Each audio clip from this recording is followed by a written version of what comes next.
Hello viewers, আসসালামু আলাইকুম। আরেকটি ভিডিওতে আপনাদের সবাইকে স্বাগত জানাচ্ছি। দেখতেই পাচ্ছেন, এই হচ্ছে আমার চন্দ্রমল্লিকার গাছটি, যাতে এবার ভরে ভরে প্রচুর ফুল এসছে।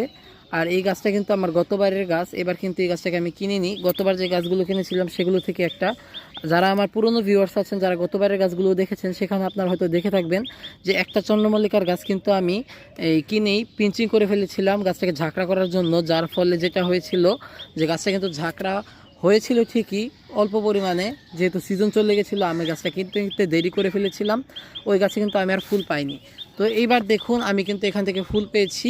গতবার যেহেতু গাছটা থেকে পাইনি, আপনারা একবার একটি গাছ থেকে একবারই ফুল পাবেন এক বছর, পরের বছর কিন্তু এই গাছ থেকে তুলনামূলক খুবই কম ফুল পাবেন এবং আপনারা সন্তুষ্টিজনক বেশি পরিমাণে ফুল পাবেন না।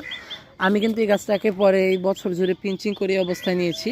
মাঝখান দিয়ে গাছটার উপর দিয়ে অনেকটা ধকল গেছিলো ঝড় বৃষ্টির কারণে, আরও কয়েকটা ডাল ছিল যেগুলো ভেঙে একদম নষ্ট হয়ে গেছে।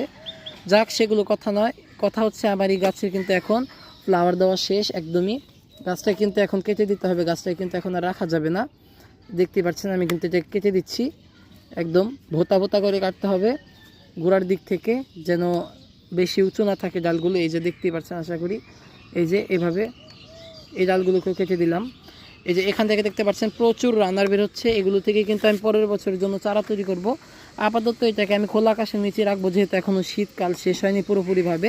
গরমের তীব্রতা আসার আগে আগেই কিন্তু এই গাছগুলোকে শেডের নিচে নিয়ে যেতে হবে, একদম শেডে, যেখানে কিনা সকালের একটু রোদ পাবে কিংবা বিকালের একটু রোদ, বৃষ্টি এবং তীব্র রোদ কিন্তু তাদেরকে স্পর্শ করতে পারবে না, এমন জায়গাতেই কিন্তু রাখতে হবে। যখন আমি এগুলোকে রাখবো তখন অবশ্যই আপনাদেরকে ভিডিও দেবো। ততদিন পর্যন্ত সবাই সুস্থ থাকুন, ভালো থাকুন। ধন্যবাদ সবাইকে। আসসালামু আলাইকুম।